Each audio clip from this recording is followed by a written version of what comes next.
Chère communauté, amis, stagiaires, bonsoir. Bienvenue sur notre web télé, la web télé de Cristal Chaya, ce mercredi 4 février 2026. Nous sommes déjà au mois de février, hein. Février, c'est aussi février. Il y a beaucoup de mouvements dans l'énergie du mois de février. Et puis, c'est le premier mercredi du mois, donc la web télé est gratuite pour tous. Et c'est aussi en début de mois que le maître Cristal Chaya annonce les couleurs du mois, c'est-à-dire ce que nous allons un peu approfondir, étudier. Donc, si vous voulez continuer avec nous ces approfondissements, eh bien, il vous suffit de vous abonner. Et quand vous êtes abonné, eh bien, vous bénéficiez aussi de tous les replays des années précédentes, si vous débarquez, par exemple, à partir de maintenant.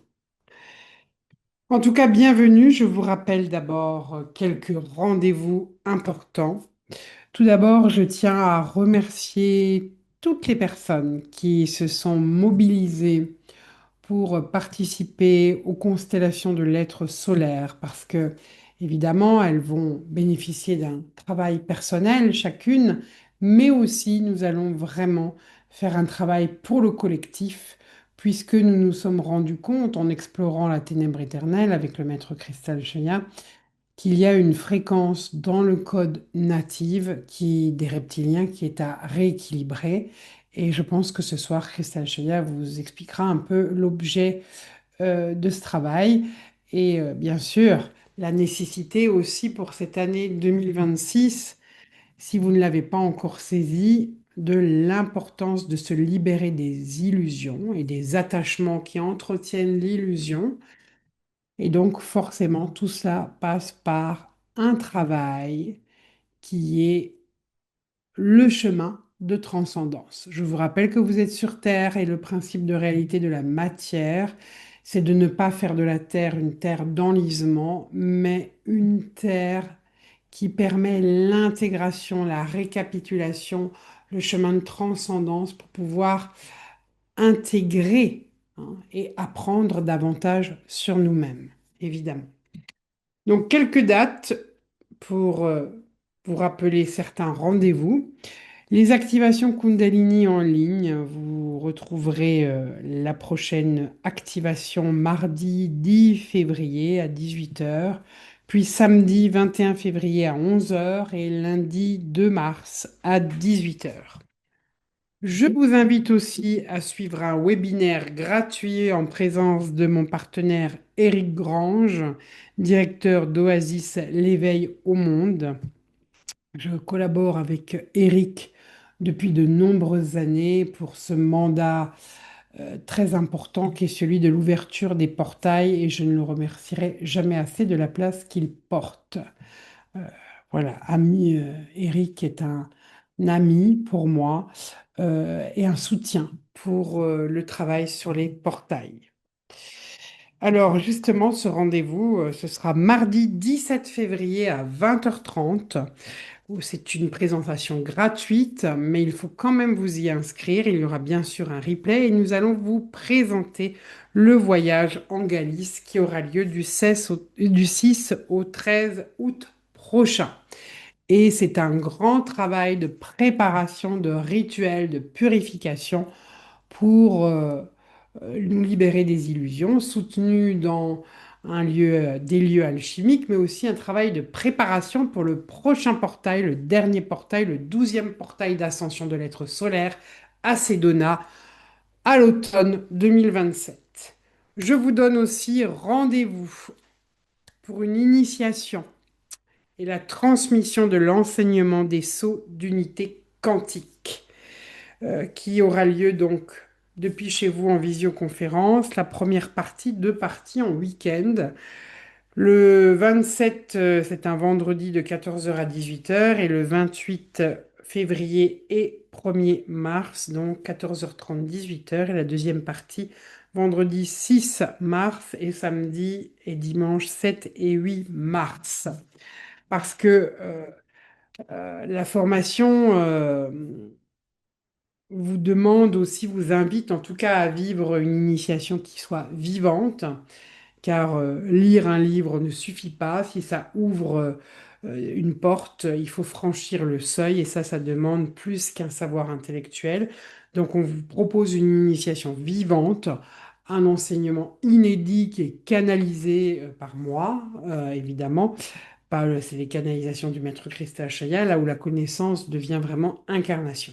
Si le livre permet de maintenir la justesse vibratoire de la transmission, là, il ne s'agit pas seulement d'apprendre un protocole, il s'agit d'entrer dans un champ de conscience et au cours du parcours, un rituel d'initiation, bien sûr, deux rituels, active les structures subtiles nécessaires au passage de conscience. Les enseignements donc sont canalisés en direct et ils sont aussi ajustés aux fréquences actuelles de la Terre en lien avec les portails d'ascension de l'être solaire. Et lorsque j'initie des personnes, vous bénéficiez de l'ensemble de la compréhension des enseignements du maître Cristal Sheila. Donc chaque saut est transmis comme un ajustement vibratoire précis permettant une mise à jour quantique des corps, des lignes temporelles et des mémoires stellaires. Donc tous ceux et celles qui sentent l'appel à incarner les sauts et non simplement à les comprendre, eh bien, il est temps de passer de la lecture à l'initiation. Alors je vous attends, chères âmes, pour cette initiation. Grand retour aussi cette année avec mon ami, mon frère, Cétison Cyril, où nous allons vous proposer trois stages inédits. Alors le premier, bientôt les brochures, dans quelques jours au plus tard, début de semaine prochaine, seront sur le site. C'est le pouvoir du choix du 30 avril au 3 mai au domaine Chanaya, chez notre chère Catherine et Alain. Voilà. Donc, nous allons faire ce programme. Ce stage s'adresse à ceux et celles qui se trouvent à un tournant de leur vie et qui sentent un appel intérieur fort, mais peut-être qui hésitent encore à poser un choix clair. Il part d'un constat simple et profond. Choisir n'est pas renoncer. Choisir, c'est s'incarner. Tant que le choix n'est pas posé, l'énergie reste en suspens, la vie attend et une part de notre lumière demeure retenue. Donc pendant ces 3 jours, il ne s'agit pas d'analyser, de comprendre mentalement, mais de vivre le choix dans le corps, dans tous les corps énergétiques, jusque dans le corps physique, et amener cette énergie au niveau de l'âme. Le stage permet d'explorer, de dissoudre les résistances inconscientes aux décisions, les peurs de l'erreur, de la perte, de la déception, mais aussi les fidélités invisibles et conditionnements hérités de vos ancêtres. Et quand je parle des ancêtres, ce n'est pas seulement les ancêtres au niveau horizontal, la lignée transgénérationnelle, c'est aussi les ancêtres des étoiles. Il aide aussi à faire la différence entre les choix dictés par l'ego et ceux qui émergent naturellement de l'âme. Donc, l'accompagnement se fait évidemment à travers une approche intégrative et vivante, des temps de canalisation collective avec les enseignements de Cristal Chaya, de la danse médecine grâce à l'expertise de Cyril avec sa danse du présent pour libérer les peurs par le mouvement, des rituels de passage également et de choix conscients. Et les rituels de passage sont importants, hein, dans le travail du chemin de transcendance. Nous allons en parler tout ce mois-ci, vraiment pour que... Il est temps d'oser, quoi. Il est temps d'oser votre vulnérabilité. Il est temps d'oser, vous qui suivez la web, d'oser des stages en présentiel. Parce que si vous étiez dans une université, si vous n'êtes que dans les stages, pas les stages, les visioconférences, les web du mercredi, eh bien, c'est comme si vous étiez en train de dire à la fac, moi, je vais qu'aux cours magistraux. Mais attendez, pour intégrer ce qui est enseigné dans un cours magistral, il faut aller aux travaux pratiques. Eh bien, c'est pareil. Là, la web télé est un soutien pour vous, mais l'intégration de tout ce que Maître Cristal Jaya vous apporte dans ces web télé, eh bien, il n'y a pas d'autre choix que de venir dans le laboratoire, dans le laboratoire alchimique du Maître Cristal Jaya. Voilà, donc il y aura évidemment dans les stages à chaque fois des canalisations, des shaktipat. Et puis l'intention profonde de ce stage, c'est de faire le juste choix, le bon choix, le pouvoir du choix, mais aussi de devenir le choix que l'on pose et de l'incarner, parce qu'un choix, c'est pas juste quelque chose de mental. Un choix peut se manifester, peut s'incarner uniquement s'il y a eu un processus d'intégration. Donc c'est une invitation à quitter les modes de survie ou de sous-vie pour entrer dans une existence plus alignée, plus vivante, plus rayonnante. Voilà, oser dire oui à ta grandeur, à la splendeur de ton être solaire, prendre des décisions, passer à des actes sacrés. Et les mantras qui accompagnent cette traversée sont simples et puissants. C'est je fais le choix que la vie m'anime. Je fais le choix de kiffer mon existence. Je fais le choix que la lumière soit en moi. Je fais le choix de me réaliser pleinement. Et je vous rappelle que depuis le 26 janvier 2026, nous sommes vraiment dans ce passage de quelle est la vie que je veux voir se manifester. Donc, ce travail tombera à pic. Et puis, vous trouverez après les brochures suivantes, Sol Invictus, hein, qui signifie le soleil invaincu. C'est cette part de toi qui a traversé les nuits, les peurs, les grandes nuits, les colères, les tristesses, et qui pourtant est encore là, vivante, consciente, debout. Hein, il faut aussi apprendre à célébrer tout le passage. Donc cette immersion est une invitation à changer de regard sur les émotions. Ici, la peur, la colère, la tristesse ne sont plus vues comme des obstacles, mais comme des ressources. C'est ça qui va être intéressant dans Soul Invictus, c'est de faire de toutes ces émotions des ressources, des forces et un carburant pour accéder à une joie incarnée et vivante. Sol Invictus s'inscrit dans la continuité de la trilogie de l'être solaire et propose une plongée initiatique au cœur du corps, là où les émotions sont inscrites, sont figées, sont cristallisées depuis trop longtemps. Et c'est issu de notre histoire personnelle, familiale et des mémoires beaucoup plus vastes, qui sont évidemment nos mémoires galactiques. Donc par le mouvement, la médecine, la danse du présent, la respiration, les rituels de transmission, nous apprenons à libérer cette énergie émotionnelle et en faire du bon carburant positif pour nos vies. Voilà, donc ça, ce sera du 4 au 10 juillet à Val d'Or. Et puis nous retournerons à Chanaya, cette fois-ci au mois d'août. Voilà, du 22 au 29 août, avec Cyril pour un Odyssée chamanique des étoiles 2, l'enfant des étoiles, puisque c'est une invitation à un voyage initiatique profond au cœur de ton enfant intérieur et de ta mémoire stellaire.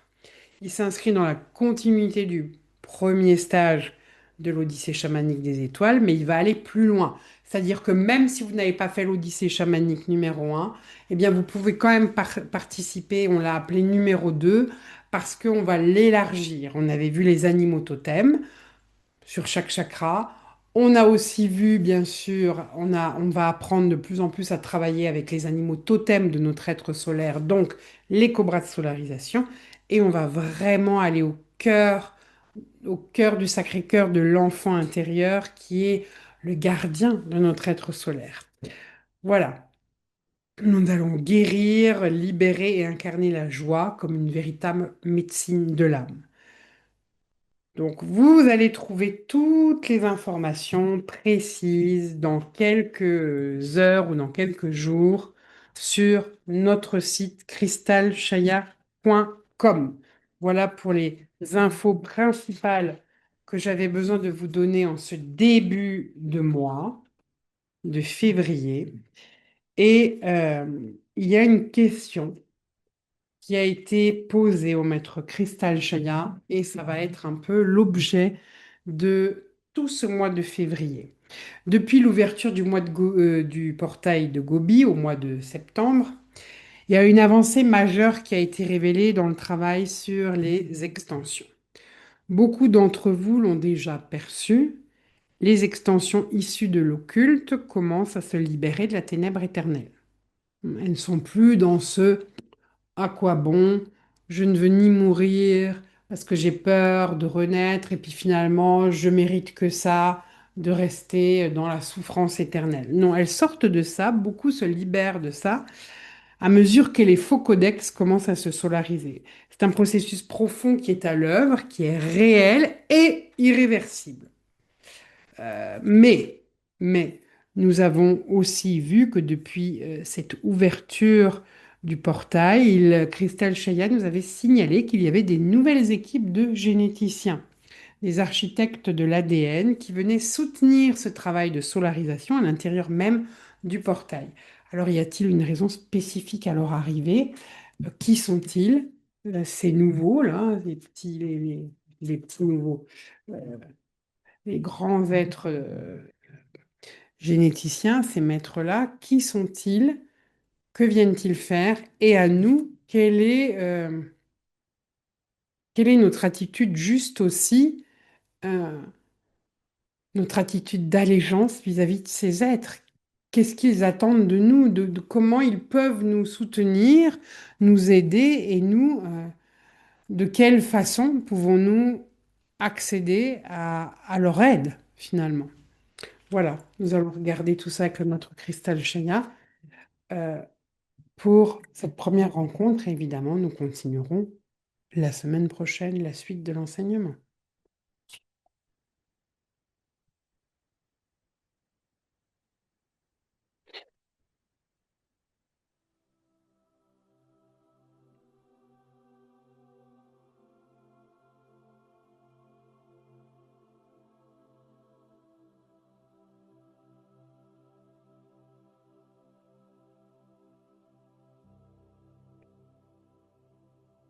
Bien-aimés de l'un, je vous salue.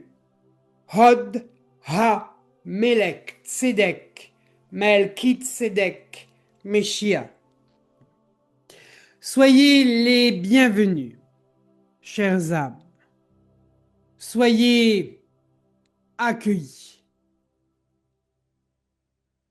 au centre du cercle sacré et magique des 13 Christomètres d'Anne, d'Orient, d'où je suis, pleinement accueilli dans cet espace consacré. Au centre du cercle, visualisez-vous vêtu d'un vêtement ample de couleur blanche, avec une ceinture or à la taille, le vêtement Melchizedek, au centre du cercle. Vous êtes face au 13e cristal maître d'allégeance Sha Aminra. Inclinez-vous, agenouillez-vous et informez tous vos systèmes qu'il est temps de faire allégeance. Il est temps de se choisir. L'heure n'est plus au tiraillement.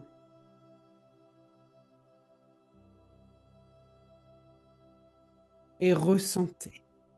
Ressentez autour de vous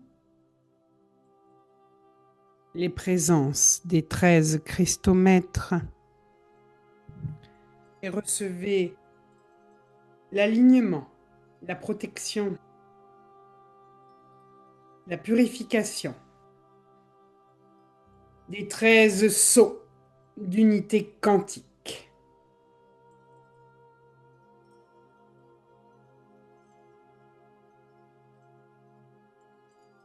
Je suis Cristal Shaya, maître d'enseignement et de rigueur.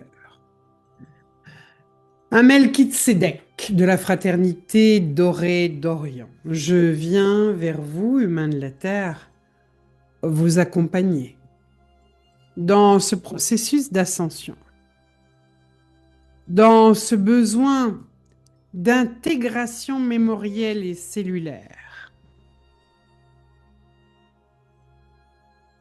Vous accompagnez dans ce processus d'adombrement de l'être solaire, ce processus d'incarnation de l'être solaire vous soutenir dans cette naissance de l'être solaire rayonnant sur Terre. Comme vous le savez déjà, chères âmes, le maître Sananda a annoncé lors du conclave du mois de novembre 2025 que ces naissances vont commencer à se faire, à pouvoir se faire, après l'ouverture du 12e portail d'ascension de l'être solaire à Sedona. Donc, d'ici fin 2027, début 2028, nous assisterons à la naissance d'êtres solaires dont les véhicules compatibles se seront suffisamment préparés à ces naissances, car nous parlons d'êtres incarnés avec une conscience beaucoup plus large, une conscience extraterrestre et une connaissance mise au service du bien commun pour l'évolution de l'humanité dans son ensemble, car il s'agit de retrouver du sens, certes, dans ce temps de préparation. Et lorsque l'être solaire naît, il est question qu'il donne la juste direction à l'humanité, au plan Terre, pour la pérennisation de votre race humaine, mais aussi pour offrir cette matrice de résolution de tous les conflits à tous les univers sombres qui eux-mêmes auront le choix d'une évolution possible grâce à une part de l'humanité qui va ascensionner. Alors, chères âmes, il y a des éléments importants, vous l'a déjà dit la fois dernière, je vais revenir dessus. Depuis le 26 janvier 2026, nous avons évidemment une planète, pas des moindres, hein. Nous avons Jupiter, nous avons Uranus, surtout Uranus, là, qui est là, qui est présente. Et aujourd'hui, je vous l'ai déjà dit, vous entrez maintenant dans une fréquence du nouveau paradigme. Dans une fréquence où vous pouvez choisir de manifester la vie que vous souhaitez voir se manifester. Et nous reviendrons sur la date du 20 février, qui est aussi une date importante, puisque vous allez entrer dans le début de l'âge d'or, pour voir se manifester sur Terre la Jérusalem céleste et les futures oasis de paix. Il ne s'agit pas seulement de bâtir de nouvelles structures. Il s'agit d'abord de faire naître un temple, un corps vibratoire, un corps de l'être solaire de l'humanité incarné, la deuxième naissance du Christ. Nous en reparlerons tout le long du mois. Vous le savez, chères âmes, que pour que tout cela s'intègre, de par la planète Neptune, qui représente aussi les idéaux et qui est entré maintenant à 0 degré du bélier et permet de rêver sa vie et de vivre son rêve, eh bien, l'ombre de Neptune, c'est, comme vous le savez, les illusions. J'ai pu observer que certains d'entre vous, même s'ils disent vouloir faire le chemin de transcendance et d'être authentique, déjà faut-il être authentique avec soi-même avant de pouvoir l'être dans son verbe. Si votre verbe n'est pas authentique, n'est pas le porte-parole du besoin sacré de votre âme, vous n'êtes pas aligné et regardez bien, si vous n'êtes pas authentique, c'est que vous avez encore des attachements et ce sont ces attachements qui vous maintiennent dans l'illusion. Alors, chères âmes, hmm,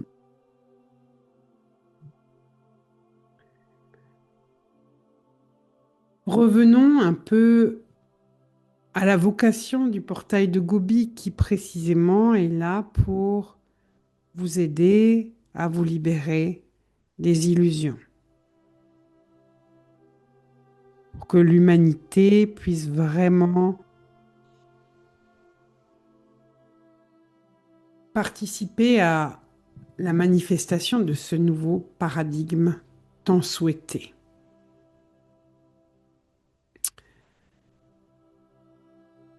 Les illusions. La grande Maya.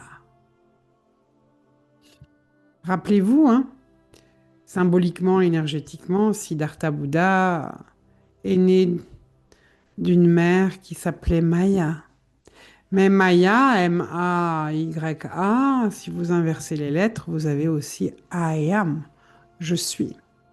Il est donc nécessaire aujourd'hui de revenir à l'essence, à ce qui est primordial pour vous, à pouvoir manifester l'essence sacrée du cœur.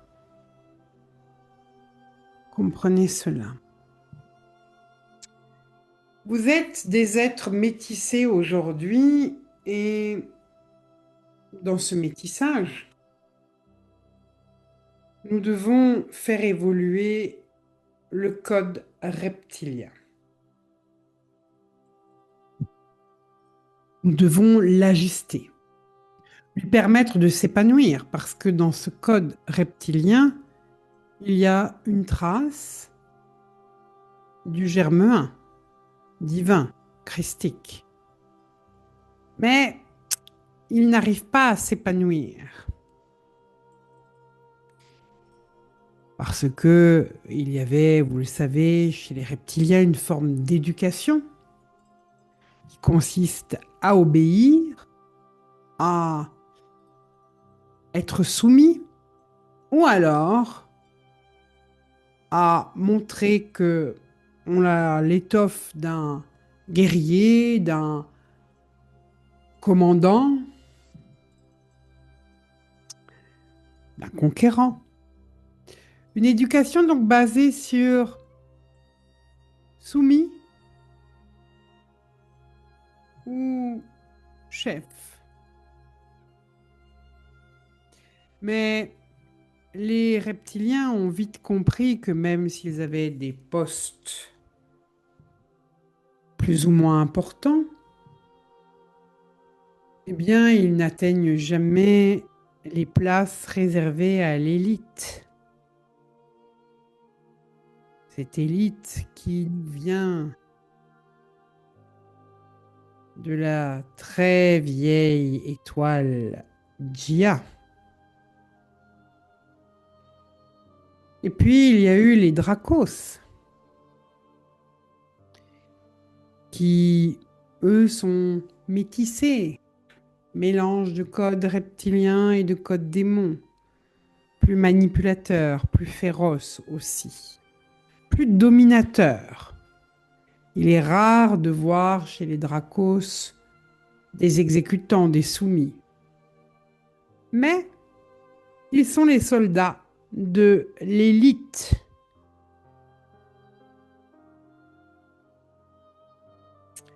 Et ces Dracos,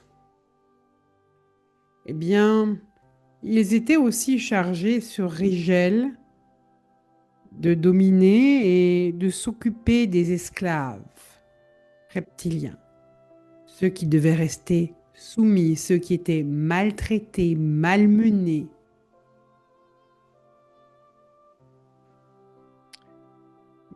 Vous le savez déjà que quand les enfants bleus ont été catégorisés, un groupe d'enfants bleus a été livré à ces esclaves reptiliens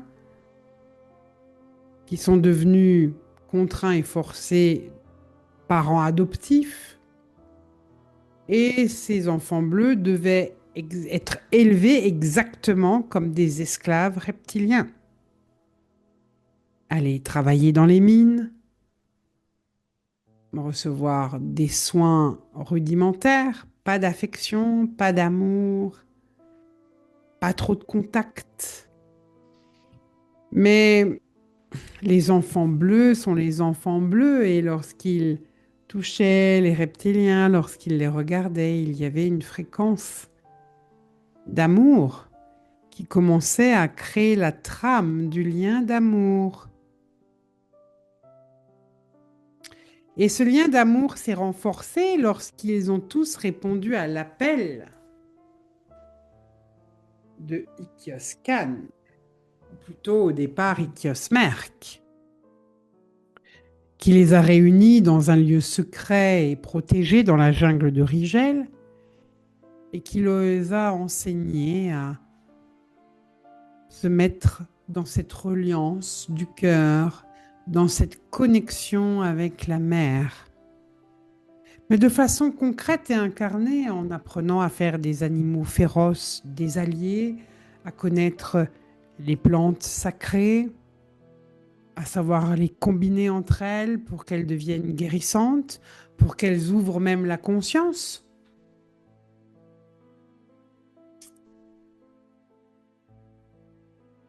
S'il n'y avait pas eu d'altération du code des reptiliens natifs, eh bien aujourd'hui, toute l'humanité aurait une ouverture de conscience.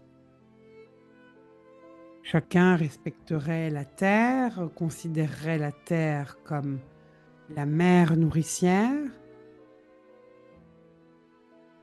On utiliserait la médecine des plantes, la médecine de la terre, pour soigner son âme, pour guérir, pour renforcer ses corps, son immunité, sa vitalité.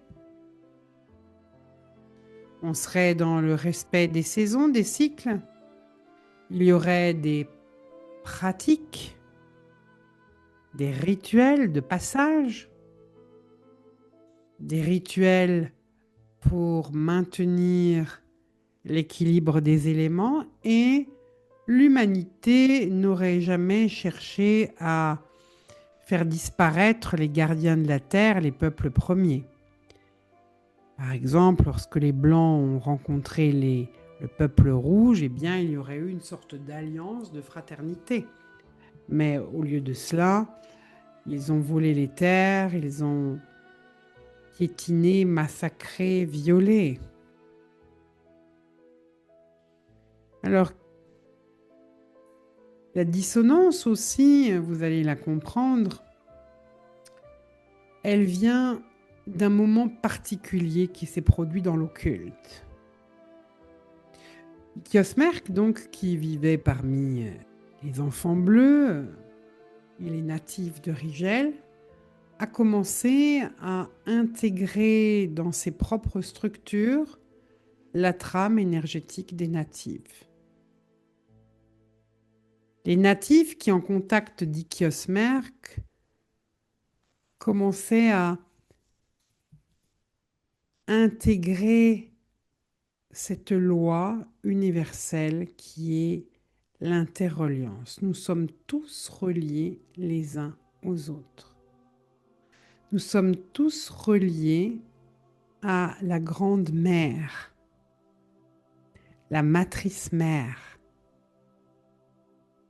Et nous devons respecter le vivant. Il ne doit pas y avoir de hiérarchie. Une plante est aussi importante qu'un animal ou qu'un humain. Respecte le vivant, honore le vivant, célèbre le vivant. Et il n'y a pas de peuple élu, ni de société qui puisse évoluer sans le respect, l'union du féminin sacré et du masculin sacré. Et de par leur facilité à entrer en télépathie, les natives apprenaient très rapidement à faire des animaux sauvages, des alliés, ils arrivaient à rentrer en contact avec les plantes mères et recevaient des enseignements directement des plantes.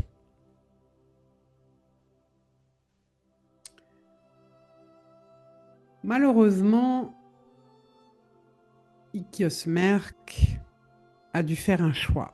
Mais rappelons que les natifs reptiliens qui passaient de esclaves à être libres et conscients avaient un amour infini pour Ikiosmerk. Puisqu'il avait assimilé cette trame reptilienne, ils décidèrent de l'appeler Ikioskan, notre maître, notre leader, notre roi, notre sauveur. Même si Ikioskan leur disait régulièrement « Je ne suis que celui qui ouvre le chemin ».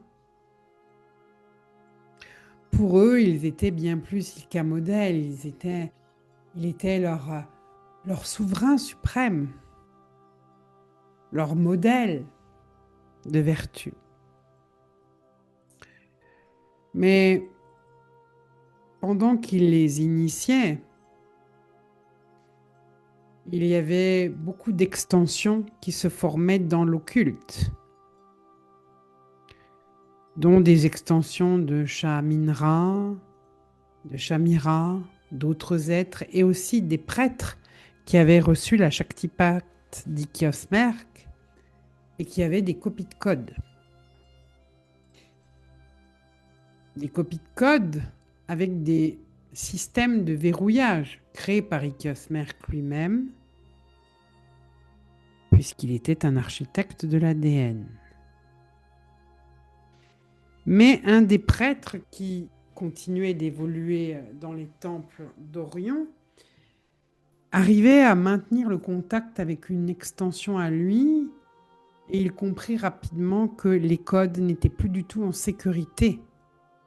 Ils étaient dans l'occulte, avec les extensions des prêtres dans l'occulte, et les systèmes avaient été déverrouillés parce que tous ces êtres avaient reçu la Shaktipat aussi de Shamira, qui finalement était la parèdre d'Ikiosmerk. Donc il trouvait normal de son devoir de retrouver Ikiosmerk pour l'informer de tous ces éléments.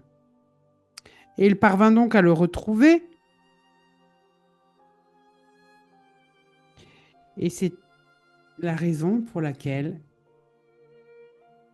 Ikioskan a décidé de se rendre dans la ténèbre éternelle. Après maintes péripéties, je vais arriver à un moment crucial et c'est sur ce moment-là que nous allons travailler en constellation de l'être solaire. Le moment, nous allons travailler bien sûr son contact avec sa mère, Aya Amara, mais nous allons surtout aussi travailler la séquence où Aktae fait entrer Ikal, son leur répliquant.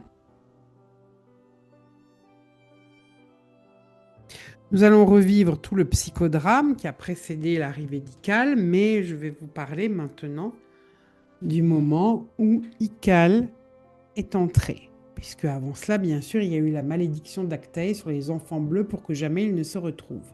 Quand Ikal est venue, parce que c'est Actaï qui l'a fait venir, elle voulait savoir qui avons-nous donc capturé, un être bleu ou finalement ce fameux leader.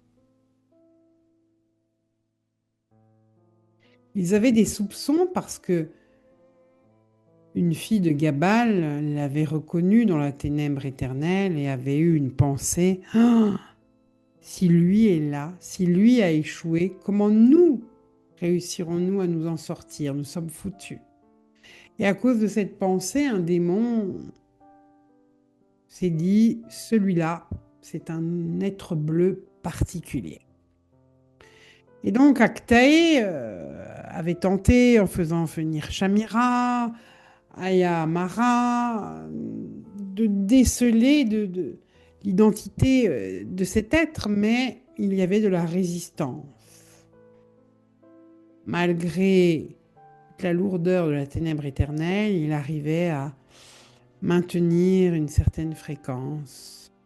Il se retrouvait finalement lui aussi à vivre une résistance comme l'avait vécu Shah Aminra dans la vie fétale, sauf que là, il était bel et bien incarné, mais dans une zone de l'occulte. C'est quand Ikal est arrivé qu'il n'a plus pu maintenir la fréquence.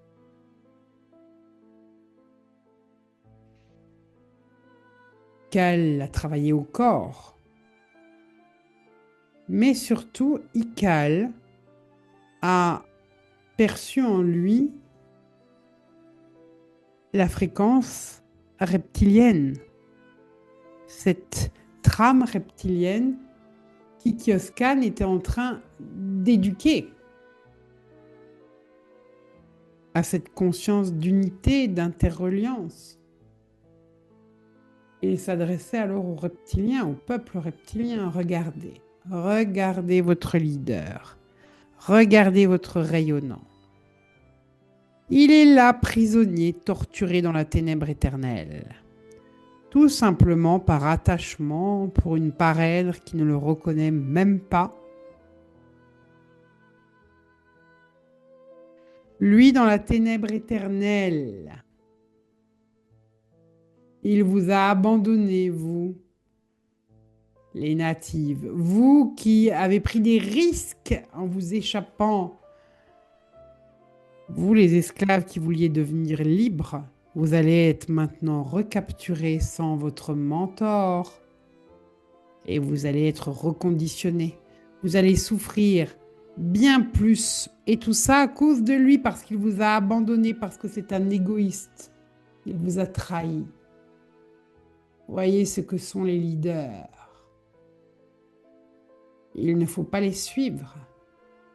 Ils vous contraignent, ils vous manipulent, ils vous font croire. Ils vous donnent des espoirs. Mais jamais d'action. Ou une action qui finira par vous laisser pour compte dans votre souffrance. Ce qui fait que dans la fréquence distorsionnée du code natif, qui pourtant doit être réactivé pour que l'humain choisisse la bonne direction, celle du respect de la mère Terre, eh bien dans ce code natif, aujourd'hui il y a deux tendances qui sont toutes les deux sectaires. Une tendance qui dirait waouh, le mettre à l'extérieur. Je donne mon pouvoir. Et c'est ce que fait l'humanité. L'humanité a donné son pouvoir aux religions, aux psys, aux politiciens, aux médecins, aux maîtres aussi, hein, aux gourous dans le sens noble, les gourous en Inde, les avatars. Oh, certains ont même créé des projections, hein. L'exemple de Jésus, lorsque certains ont dit Le Messie doit nous délivrer des Romains, alors que son message était bien plus large, bien plus profond. C'est un message qui te demande de retrouver ta verticalité, de faire justement le processus de mort et de renaissance, hein. C'est un travail exigeant en soi. Faire incarner la loi vivante. Et puis, il y a aussi ceux qui sont dans le rejet total, qui sont dans le matérialisme, dans le consumérisme,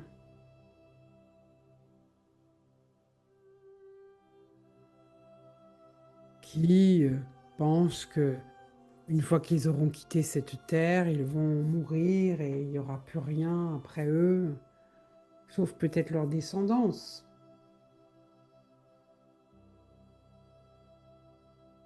Ou ceux qui même ne veulent pas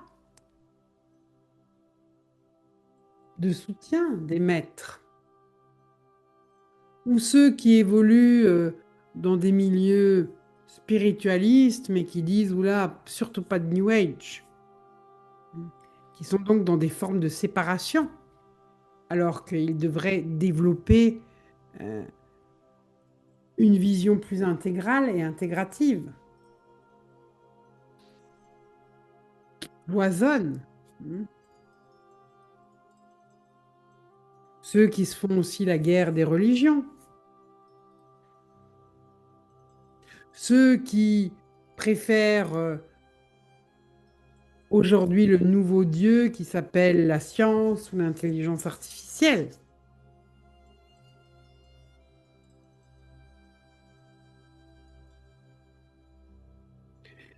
Cette fréquence perturbée bien vous empêche aussi, je dis aussi parce qu'il y a aussi la problématique du code luciférien, mais ça vous empêche aussi finalement de revenir à, à cette humilité de je suis un enfant de la terre.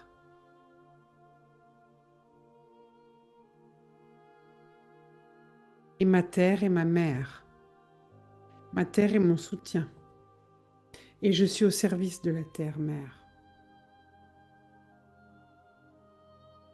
Que vous a appris toutes ces incarnations depuis des siècles? Il y a un élément qui est le même pour tous. Vous naissez et vous mourrez. Et le processus de transcendance consiste à mourir et à renaître.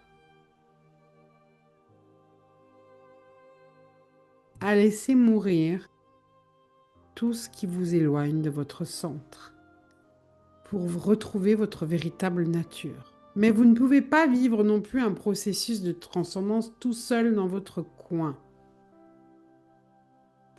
Vous avez besoin de soutien, d'êtres qui ont parcouru ce chemin avant nous. D'ailleurs, actuellement sur vos écrans en France, il y a un film qui s'appelle Gourou avec Pierre Ninet. Alors la question, bien sûr, on montre dans ce film la dérive des coachs. Coach qui signifie, je vous rappelle, conducteur, hein. Bon, dans le film, c'est plutôt un Dracos, un pervers narcissique qui est présenté. Et la question qu'on pose, c'est faut-il créer un diplôme d'État pour apporter un cadre sécuritaire? Pas forcément. Parce qu'un diplôme d'État, ça veut dire que c'est encore l'État, un pouvoir extérieur qui va définir un cadre, une législation. Moi, je vous parle plutôt d'expérience de la transcendance, un accompagnant à cette humilité d'avoir lui-même vécu son chemin de transcendance. Il peut avoir des connaissances, et c'est très bien aussi d'avoir des connaissances en psychologie, en d'autres matières, Mais si vous n'avez que nourri votre tête, l'intellectuel,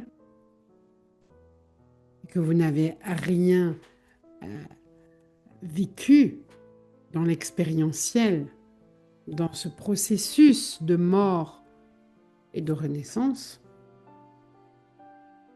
ça ne fera pas forcément de vous un bon accompagnant. Parce que ce qu'on vous apprend dans les universités, finalement, c'est de classifier les gens. Tel et tel comportement, ben, on est dans la névrose ou dans la psychose. Telle caractéristique, eh ben, c'est un pervers narcissique, c'est un borderline, c'est euh, plein d'autres appellations, schizophrène, etc., etc. Alors certes, le fait de pouvoir vous définir va aussi montrer si vous êtes capable, en mesure de faire un chemin de transcendance, ou si au contraire, vous êtes trop, trop, trop vulnérable et que vous pouvez partir dans des interprétations et finalement, et c'est un peu ce que montre le film aussi, lorsqu'on voit une personne qui est plutôt malade, suicidaire, hein, et un coach qui lui fait dire des choses, mais en même temps qui veut lui faire mener des actions. Là aussi, c'est une aberration, hein. Lorsqu'on est dans une traversée, on ne prend pas de décision. Quand on vit une traversée, il faut d'abord faire les crises de conscience, les prises de conscience, et quand on transcende, après seulement on prend des décisions. Parce que le choix doit se faire dans un état d'alignement, pas quand vous êtes en pleine transe. C'est ce qui est montré à un moment donné dans le film. Il y a une décision qui est prise. Quelqu'un est en train de vivre une purge. Il a été soumis toute sa vie durant. Et puis, le coach le pousse à prendre une décision alors qu'il est en plein processus de, je dirais, d'extrême, hein. Vous savez, l'extrême, c'est si j'ai été soumis, eh ben, impuissant, tout d'un coup, je vais être dans la toute-puissance. Mais l'équilibre, c'est de trouver la voie du milieu, hein, de la puissance, de l'ouverture du cœur, de la conscience, du calme, de l'intégration. Et comme je vous le disais, il vous faut beaucoup d'humilité, c'est-à-dire vous-même vivre des processus. Donc il vous faut à la fois acquérir de la connaissance, de l'enseignement, des éléments, mais il vous faut aussi des pratiques. Car le chemin de transcendance n'est pas un acte ponctuel. Il demande une déconstruction et il demande une assimilation. Vous êtes sur Terre. De plus en plus d'humains sont en souffrance et actuellement, il serait dommage que vous viviez l'incarnation sur Terre comme si vous étiez en train de vous enliser, comme si vous étiez en train de vivre l'enfer. Votre corps n'est pas une prison. Ce n'est pas un corps où vous vous enlisez dans la souffrance. C'est un corps, un temple sacré, un instrument de la transcendance. Et aujourd'hui, j'ai réouvert cette école Melchizedek, sa branche féminine, précisément pour vous soutenir dans ces pratiques, pour vous aider à intégrer les enseignements. Parce que si vous ne faites pas ce chemin, et que vous venez à moi et que je vous mets à jour une ombre, ou mon canal, ou quand elle collabore, Shamir, ou Shaminra, ou Seti, et que cette ombre qui est mise à jour, eh bien sûr, elle va vous dérouter, elle va vous déranger.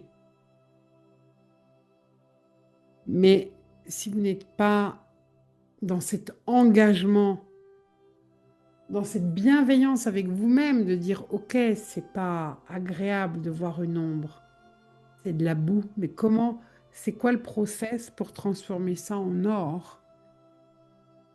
Si vous ne voulez pas rentrer dans ce processus, vous allez immédiatement projeter. Vous allez m'accuser moi ou accuser mon canal en disant que c'est n'importe quoi, elle est polluée à force d'avoir canalisé des involutifs dans les portails. Ou vous allez interpréter. Et cela peut avoir des conséquences fâcheuses. Comprenez cela, chères âmes. Comprenez maintenant qu'il ne s'agit pas non plus de traverser les portails et de dire, voilà, j'étais là quand le portail s'est ouvert. Et donc, j'ai bénéficié par les maîtres de toutes les thérapies en lien avec ce portail. Pas nécessairement. Parce que ce n'est pas un acte ponctuel. Le portail révèle une étape dans le processus de transcendance. Et nous parlerons la fois prochaine de ces nouvelles extensions qui apparaissent et qui sont les extensions de l'illusion. Celles qui sont figées, celles qui veulent maintenir l'illusion tellement elles ont peur. Parce qu'on leur a inoculé des structures biorobotiques archontiques. Que si elles bougent ou si elles laissent les autres extensions aller vers ce chemin de libération, on les menace d'exploser. Nous parlerons de ces structures et vous comprendrez pourquoi ces maîtres,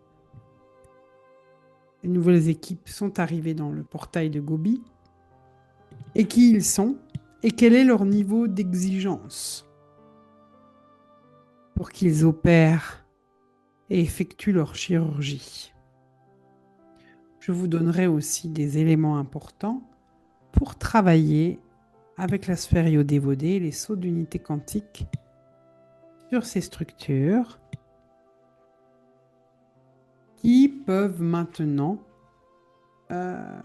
comme ces extensions apparaissent, ça veut dire qu'elles se rapprochent de la ligne médiane du corps causal et que si ces structures ne peuvent pas être opérées immédiatement parce que vous n'avez pas encore conscientisé certains éléments, il va falloir apprendre à les neutraliser. Je vous expliquerai tout cela tout au long de ce mois. Je remercie particulièrement ceux qui vont être présents aux constellations de l'être solaire à partir de demain soir. Je célèbre leur engagement. Ils ont répondu à l'appel pour eux-mêmes, mais aussi pour servir le bien commun et pour commencer à recalibrer cette trame des enfants bleus. Tout cela pour favoriser la naissance du corps christique de l'humanité.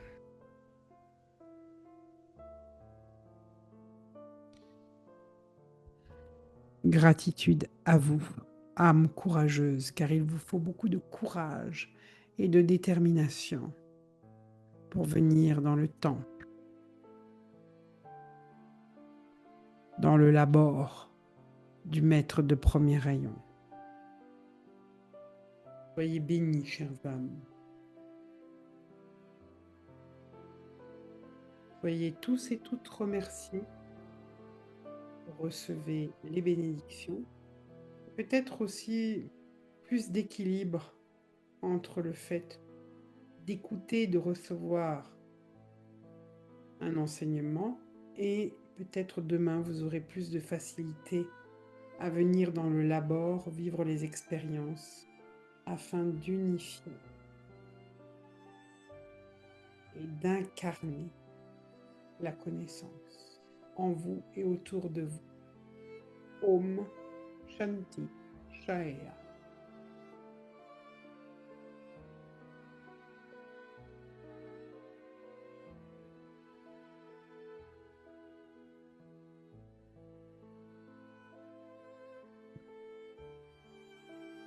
Merci, Maître Cristal Shaya, pour cet enseignement. Merci aux crânes de cristal qui soutiennent aussi l'enseignement du Maître Cristal Shaya et qui archivent tous ces enseignements. Merci à mon équipe aussi, Alexandre, mon webmaster, et puis Christian, pour toujours être là, à s'occuper de toute la logistique. Merci à vous tous, nouveaux, et puis aussi à ceux qui ont fait le choix de s'abonner à cette web télé. Et puis, j'espère vous retrouver aussi dans la physicalité, dans l'incarnation, au courant de cette année 2026. Merci pour le privilège de votre écoute. Prenez soin de vous et nous nous retrouvons mercredi prochain. À bientôt.